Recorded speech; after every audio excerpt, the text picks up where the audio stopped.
हाम्रो प्रदेश एक खका भए प्रदेश प्रमुख पनि हुन्छ प्रदेश सभापति, उहाँलाई सोध्नुहोस्, उहाँले पनि बताउनुहुन्छ। दाजु जाँदा जाँदै यहाँसँग पनि छोटो परिचय पाउन के कसो छ?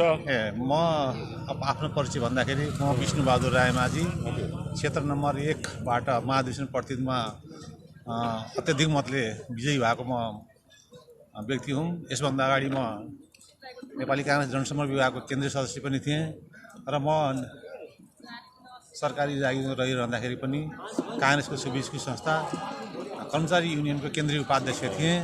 मैले लामो समय ट्रेड युनियनमा काम गरेँ। त्यही ट्रेड युनियनमा काम गरेर यसको सफलताको राज अब निस्किँदैछ। यहाँले बम्पर भोटले जित्नु भएको छ। हामी आवाजभित्रको जनआवाजको तर्फबाट पनि हार्दिक बधाई एवं शुभकामना दिन चाहन्छौँ। हस्त दाजु नमस्कार। धन्यवाद। जय नेपाल। जय नेपाल। दाजु नमस्कार। हजुर जय नेपाल। जय नेपाल। हजुर जय नेपाल। हजुरतिर त मतदान प्रक्रियाहरू सबै सकिसकेको हो? सकियो हाम्रो उता। यो ढिलो भनेर सोध्नुभयो हजुरले? नै अब उहाँबाट यहाँ आएर हेर्दै हुनुहुन्छ, अब यहाँको मान्छे कति आत्ती होला भने कि त्यो त बाहिर बसेर आत्तिने कुरा स्वाभाविक पनि हो हैन। उम्मेदवार धेरै छन्। धेरै उम्मेदवारमा गन्दाखेरि एउटा 50 को मुठा गन्दा पनि 1.5 देखि 2 घण्टा लाग्छ। हामीले गरेर आए। म पनि प्रदेश खको सभापतिमा लडे। सभापतिमा लड्दै गएर त्यो गन्दा पनि 1.5 देखि 2 घण्टा लाग्छ। त्यो अनुभव बटलेर आउनु भएछ, हामीलाई सेयर गर्दै हुनुहुन्छ। हजुर धेरै खुसी लाग्यो। क्षेत्र नम्बर 1 को पनि गणनामा म थिएँ। धेरै उम्मेदवार छन्, त्यसमा अब छिटो गन्दा पनि नभ्याइन। त्यसकारण त्यो ढिलो हुन्छ। 1.5 देखि 2 घण्टा एउटा 50 को मुठा लाग्छ। भनेपछि भैरवाको यो 8, 9, 10 पनि बज्न सक्छ। भोलिसम्म 9-10 बजे भोलिसम्म भ्याइन्छ। अहिले जाँदा जाँदै हजुरले पनि आफ्नो परिचय दिनुहोस् न, यसो के छ? म मदन प्रसाद पोखरेल, 34 वर्ष शिक्षक सेवामा काम गरेको र यो अधिवेशनभन्दा पहिले म प्रदेश खको उपसभापति थिएँ। क्षेत्र नम्बर 1 को क्षेत्रीय सदस्य पनि थिएँ र अहिले अस्ति 3 गते भएको अधिवेशनमा प्रदेश खको सभापतिमा मलाई जिम्मेवारी दिएका छन् साथीहरूले। Thank you so much. तपाईँले पनि आफ्नो व्यस्तताको बावजुद आज हामीलाई नेपाली सिद्धार्थनगर भैरवामा थोरै समय उपलब्ध गराइदिनु भएकोमा पौडेलजी, यहाँलाई पनि हामी धेरै धेरै धन्यवाद दिन चाहन्छौँ, शुभकामना दिन चाहन्छौँ। जय नेपाल। ल धन्यवाद सर। जय नेपाल।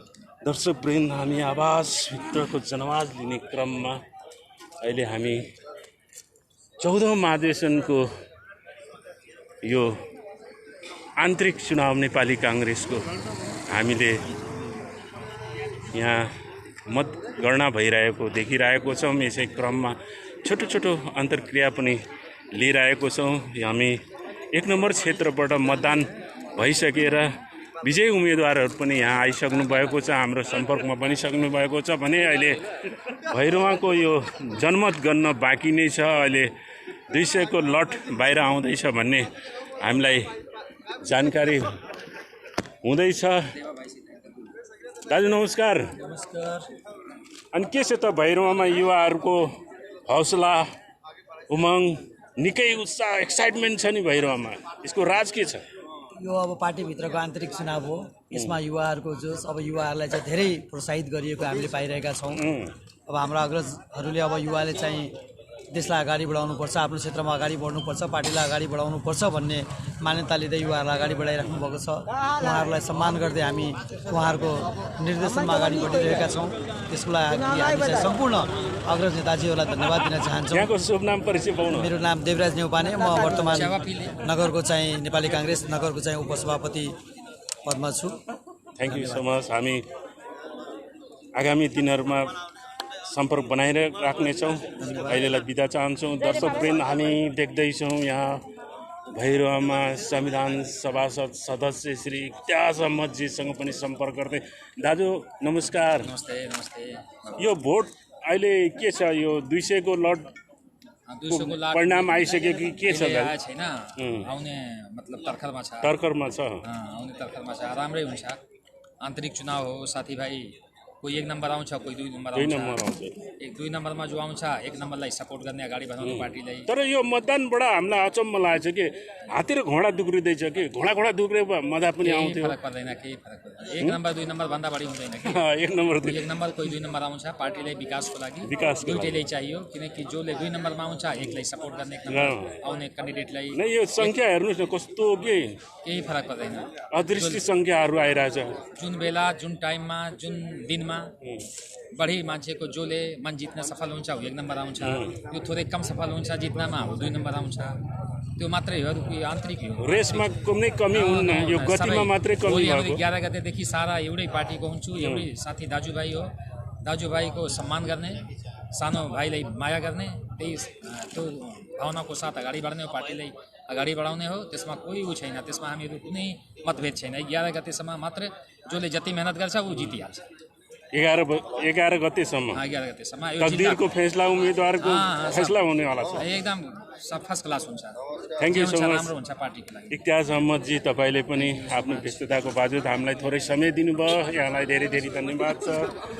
दर्शकवृन्द, आवाजभित्रको जनआवाज लिने क्रममा अहिले हामी नेपाली काङ्ग्रेसको प्राङ्गणको बाहिर भइरहेको सम्पूर्ण गतिविधिको हामी प्रत्यक्ष छायाङ्कन गर्दैछौँ। हामी यहाँको चुनावी सिलसिलामा भइरहेको गतिविधिको विषयमा हामी प्रत्यक्ष छायाङ्कन गर्दैछौँ। अब केही समय लगत्तै यहाँ यो मत परिणामहरूको सङ्ख्याहरू बाहिर आउने भन्ने कुरा हामीलाई जानकारी प्राप्त भइसकेको छ। आज सिद्धार्थनगर भैरवा स्थित यो वडा नम्बर 5मा रहेको यो नेपाली काङ्ग्रेसको जिल्ला पार्टी कार्यालयको चुनावको गतिविधिको विषयमा हामी छायाङ्कन गर्दैछौँ।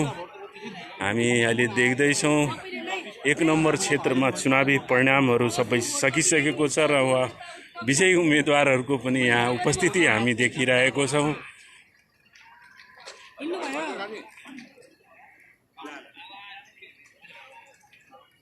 अहिले हामी नेपाल स्थित सिद्धार्थनगर भैरवामा नेपाली काङ्ग्रेसको यो 14औं महाधिवेशनको चुनावी सरगर्मी काउन्टिङ हुँदैछ हामी देखिरहेका छौँ। युवाहरूमा पनि त्यो एक्साइटमेन्ट छ। जनमतको परिणाम लिनलाई उहाँहरू पनि यहाँ आउनुभएको छ। वकिल साहब नमस्कार, सन्चै हुनुहुन्छ? परिणामको लागि आउनुभयो होला। यो परिणामको जुन अहिले नतिजा आइरहेको छ नि सर, यो घोडा र हात्ती दुक्रे जस्तो लागिरहेको छैन? घोडा दुक्रे अब मजा आउँथ्यो। के छ यसको अब परिणाम, अबको लट कस्तो आउला जस्तो छ? त्यो जो अगाडि छ त्यही ग्रुपहरू अगाडि गइराखेको छ। अब लास्टको परिणाम के हुन्छ त भन्न सकिन्न, तर दुराई त उही घोडाकै बराबर छ। यो रेसमा धेरै तलमाथि हुँदैन? रेसमा हुन पनि सक्छ, है? रेसै छ। यहाँको परिचय पाउन हजुर। मन्त्रा चौधरी। मन्त्रा चौधरीजी, धन्यवाद छ तपाईँलाई। आवाजभित्रको जनआवाजको तर्फबाट यहाँले पनि आफ्नो आवाज दिनुभयो, यसको लागि धेरै धेरै धन्यवाद छ। हस् त, नमस्कार। दर्शकवृन्द, अब हामी आवाजभित्रको जनआवाज लिने क्रममा अहिले विशेष हामी छोटो अन्तर्क्रिया पनि लिने क्रम जारी राखिरहेको छौँ। अब केही बेर लगत्तै यो परिणामहरू बाहिर आउँदैछ, यो 200 को लट बाहिर आउँदैछ भन्ने हामीलाई जानकारी भइसकेको छ। म्याडम नमस्कार। नमस्कार। सन्चै हुनुहुन्छ? सन्ध्याकालीन हुन लागेको छ, घरबार छोडेर आउनुभएको छ। यो जनमतले तपाईँलाई कस्तो असर पारिरहेको छ? कतिखेर सुनम के होला भनेर एकदमै कतिखेर सुनम भइरहेछ है। कसले जित्ला जस्तो छ? अब त मत खसे नि भन्न अनुमान गर्न पाइयो नि। खै अब कलेज कसको छ लक त्यसैले जित्ला। अब के भनौँ र, हाम्रो के भनौँ, सुशील भाइले जित्नुहुन्छ कि जस्तो लाग्छ। सुशील भाइले जित्दै हुनुहुन्छ, उहाँको मत धेरै अगाडि छ है। पहिला एकपालि सुनेछु मैले, धेरै सुनि छैन कि। नै अहिलेसम्म त लगभग 93 भोट कि कति देखिन्छ। हजुर। अनि दोस्रो चाहिँ अलिक धेरै तल देखिन्छ। त्यो मलाई केही पत्तो पर्छ पत्तो पाएको छैन अब पत्तो होला नि है अब भयो भने माइकिङ हुँदैछ कि कसरी थाहा पाउनुहुन्छ तपाईँहरूले यहाँ सल्लाह हुन्छ होइन घरमा पहिला घरमा यो मोबाइलबाट पनि हेर्नुहुन्छ है एप्सहरू पनि छ है मोबाइलबाट हामीले जानकारी पाइराखेको थियौँ अनि फेरि अहिले बिचमा ठप भएको हुनाले अनि हामी चाहिँ नि अब मनले उ भयो कुलतुल भयो अनि हामी उठेर आएका छौँ मन मानिरहेको छैन मन हजुरको मानिरहेको छैन अब हेरौँ अब विजय त पक्कै हुन्छ जस्तो लाग्छ हामीलाई गनेपछि त विजय हुन्छ तर भने त घोडा दुग्रिनु पर्नेमा घोडा हात्ती दुग्रे जस्तो लाग्यो यस्तो लागेछ अनि त्यही भएर हामी चाहिँ अनि बिचमा अब यहाँ एलाउन्स भएन सबै मोबाइलमा पनि आएन अनि हामी जाम भयो भनेर अनि हामी के छ कसो भनेर उठेर आएको छौँ हामी मत दिँदा त एकदम आत्तिनु भएको थियो अब मत पनि दिनुभयो सन्ध्याकालीन चल्दैछ अनि घरको चिन्ता लागेको छ कि नै घरको चिन्ता त लागेको छैन छैन है एक्साइटमेन्ट छ यहाँ एकदमै घरको चिन्ता त लाग्दैन एसएलसी जान दिएर एसएलसी एक्जाममा रिजल्ट होला नि हो त्यस्तो कहिले रिजल्ट निक्लेला भन्ने त्यस्तो हामीलाई चाहिँ नि भइराखेको छ हजुर त उम्मेदवार पनि हो क्या हजुर म उम्मेदवार यहाँको परिचय पनि हो मासुले नचिन्दा मेरा नाम इन्दिरा केसी हजुर यही भइरहेकै हुनुहुन्छ म अब यो भन्दा अगाडि अब राधेको हाम्रो चाहिँ अध्यक्ष थिए सेवा गर्ने मौका पाएको थिएँ अब अहिले चाहिँ नि अब राधेको मेरो कार्यकाल 4 वर्ष मेरो कार्यकाल समाप्त भयो अब राजनीतितिर अब यसो उम्मेदवार हुन पाइयो अब यसो अब भनौँ न गाउँ समाज सेवा अब राजनीतिमा अब यसो सेवा गर्ने मौका पाउँछु कि भनेर अब उम्मेदवारी भइहाल्छ हजुर धर्म सामाजिक संस्थामा पनि एकदमै रेउकाईमा पनि यो धर्म गर्न सजिलो कि राजनीति गर्न सजिलो धर्म गर्न सजिलो पनि त्यस्तै हो राजनीति पनि त्यस्तै रहेछ बाबु धर्म पनि एकदमै राजनीतिमा पनि धर्म पनि त्यस्तै हो अब यहाँ राजनीति पनि त्यस्तै राजनीतिमा अझै गाह्रो छ होइन राजनीतिमा अझै गाह्रो छ राजनीतिमा जनताको हुने भयो के अब के अरे धर्म र राजनीतिमा त फरक हो एउटा कुराले भन्ने भने होइन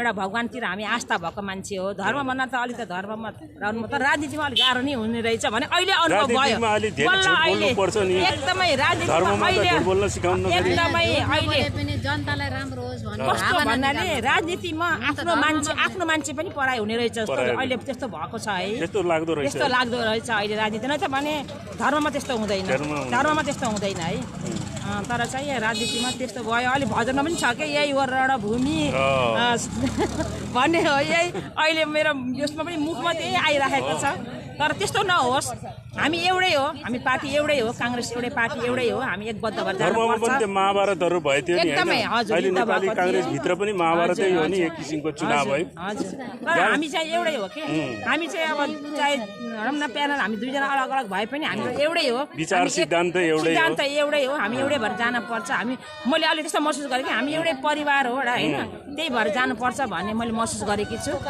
म्याडम जाँदा यसो आफ्नो परिचय भनिदिनुहोस् न यहाँ मान्छेहरूले हेर्दैछन् एकचोटि नाम मेरो नाम इन्दिरा केसी वडा नम्बर 8 डिपी 5 मा पर्दछ म्याडम म अहिले उम्मेदवार म चाहिँ क्षेत्रीय सदस्यमा चाहिँ म उठेकी हुँ खुल्लामा हस् धन्यवाद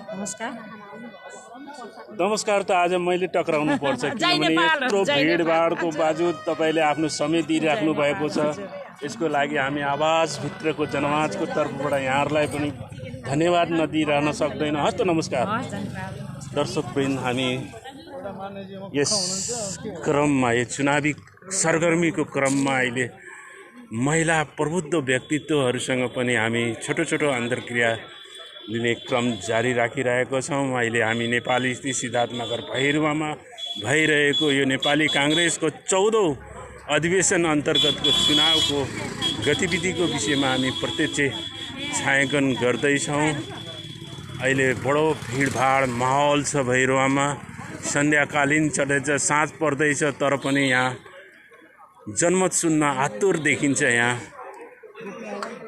अहिले नेपाली काङ्ग्रेसको यो